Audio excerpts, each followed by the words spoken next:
नमस्कार, आयन भारत में आपका बहुत बहुत स्वागत है। आप देखना शुरू कर चुके हैं राष्ट्रपथ विद अर्चना सिंह। अरविंद केजरीवाल रोज एक नया मुद्दा लेकर आते हैं, रोज एक फ्री की योजना लेकर आते हैं और साथ में एक नया रोना लेकर आते हैं।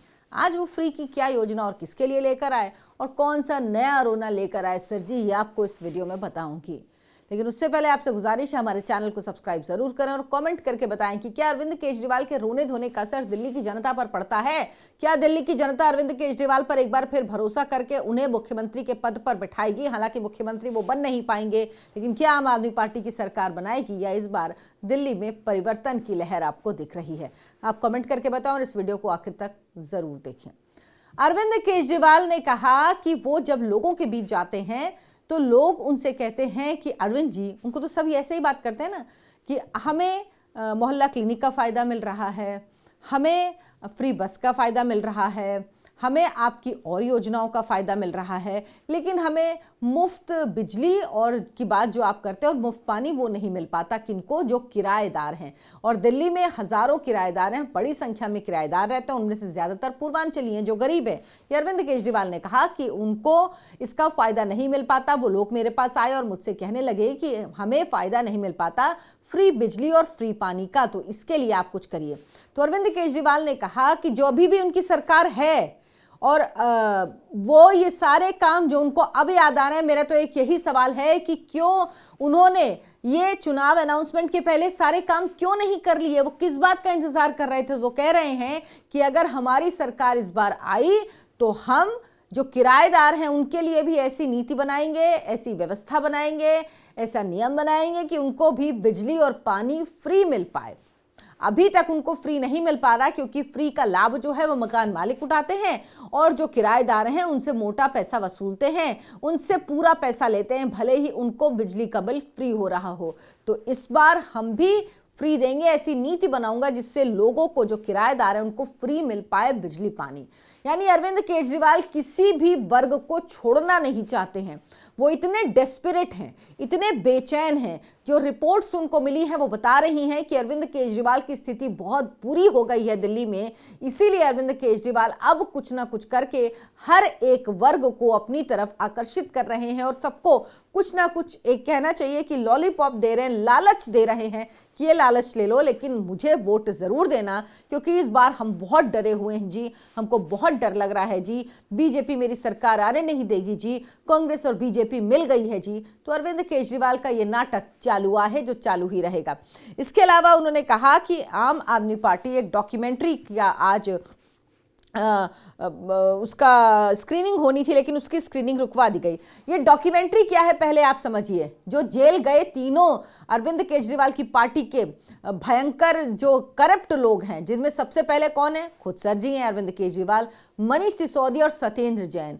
इन तीनों की जेल यात्रा के बारे में डॉक्यूमेंट्री बनाई गई थी। अब सोचिए, कोई व्यक्ति अगर अपनी जेल यात्रा के बारे में डॉक्यूमेंट्री बनवाएगा तो उस डॉक्यूमेंट्री में क्या होगा? महिमा मंडित किया जाएगा ना। सोचिए कितनी हिम्मत होती है इनमें कि एक व्यक्ति जो घोटाले के मामले में, भ्रष्टाचार के मामले में जमानत से बाहर है, तीनों मनीष सिसोदिया, अरविंद केजरीवाल, सत्येंद्र जैन, तीनों भ्रष्टाचार के मामले में जेल से बाहर जमानत पर हैं, लंबे समय तक जेल में रहे हैं, बड़ी मुश्किल से इनको जमानत मिली। वो इतने बेशर्म लोग हैं कि खुद से खुद के लिए एक डॉक्यूमेंट्री बनवा देते हैं और उस डॉक्यूमेंट्री में खुद को महिमा मंडित करते हैं। अरविंद केजरीवाल बोलते हुए दिखाई जा रहे हैं कि मुझे कितना कष्ट दिया गया। कोई कहेगा, कोई चोर कभी कहता है कि मैं चोर हूं? कोई चोर कभी कहता है कि मेरे संग जेल में सही व्यवहार हुआ? वो तो ये कहेंगे। और इस वक्त सोचिए, चुनाव के ऐन पहले 5 फरवरी को दिल्ली में वोटिंग होनी है, उसके ऐन पहले इस डॉक्यूमेंट्री को दिल्ली में रिलीज करके आखिर क्या संदेश देना चाहते हैं अरविंद केजरीवाल? अरविंद केजरीवाल चाहते थे कि इस फिल्म की स्क्रीनिंग हो, जिसके बाद इसकी चर्चा मीडिया में हो, जिसके बाद इसकी क्लिप्स चले, लोगों तक पहुंचे, लोगों के मन में हमदर्दी आए। क्योंकि इस फिल्म की स्क्रीनिंग नहीं हो पाई, लेकिन प्रोमो था जरूर। इस मीटिंग के दौरान जब सौरभ भारद्वाज ने पहले एक प्रेस कॉन्फ्रेंस की तो उन्होंने ये प्रोमो दिखाया और उसी से समझ में आ गया कि वाकई इस फिल्म में क्या है। अब 11:30 बजे अनब्रेकेबल, इसका क्या नाम है? अनब्रेकेबल। ये इसलिए दिया गया अनब्रेकेबल नाम ताकि ये बताया जा सके कि हम पर बीजेपी ने इतना अत्याचार किया, लेकिन देखिए हम टूटे नहीं, हम अनब्रेकेबल हैं। और इसीलिए खुद को प्रमोट करने के लिए अरविंद केजरीवाल सब कुछ करके देख रहे हैं इस चुनाव में और डरे हुए हैं। इसीलिए उनको लग रहा है कि जेल जाने के बारे में वो लोगों को आखिर क्या सफाई दें, वो क्या कहें कि वो भ्रष्टाचार के मामले में जेल गए थे, जमानत पर बाहर हैं।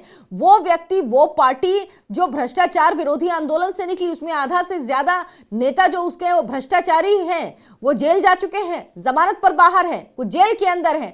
किस मुंह से जनता का सामना करें? तो जनता को बरगलाने के लिए, भटकाने के लिए ये डॉक्यूमेंट्री बनाई गई ताकि प्रोपेगेंडा फैलाया जा सके, बताया जा सके कि देखिए जी, देखिए मेरे संग कितना अत्याचार हुआ है।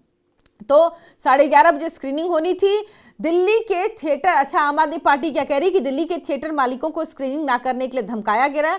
स्क्रीनिंग रोककर भाजपा क्या छुपाना चाह रही थी?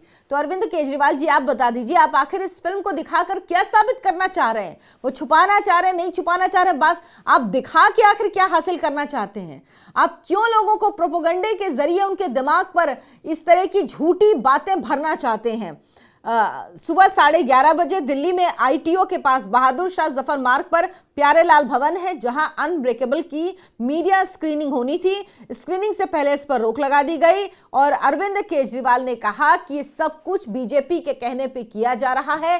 पहले थिएटर मालिक पर दबाव बनाया गया, मालिकों पर, कि किसी तरह से इस फिल्म की स्क्रीनिंग ना हो पाए, और इसके बाद पुलिस भेजकर ये स्क्रीनिंग रुकवा दी गई। बिल्कुल रुकनी चाहिए थी।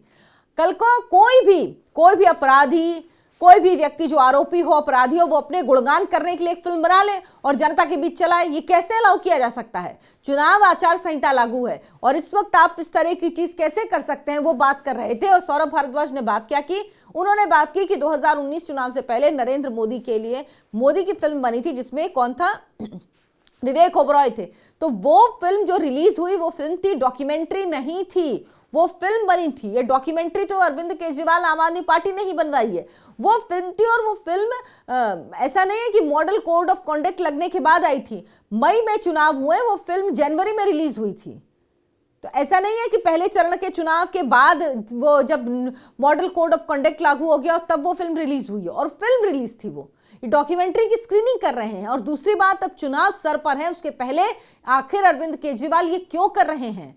वो क्या बताना चाहते हैं लोगों को? क्या उनको अपने काम पर बिल्कुल भरोसा नहीं है? क्या उनको लगता है कि उनके काम के आधार पर जनता उन्हें वोट नहीं देगी? क्योंकि 10 साल में अरविंद केजरीवाल ने दिल्ली के लिए कुछ किया ही नहीं है। दिल्ली वालों को अगर कुछ दिया है तो जहर दिया है, जीने के लिए जहर, पीने के लिए जहर, और चलने के लिए रोड ऐसी कि वहां पर अगर पानी बरस जाए, पानी भर जाए और गाड़ी निकल जाए तो कोचिंग में पानी भर जाता है और छात्र की मौत हो जाती है।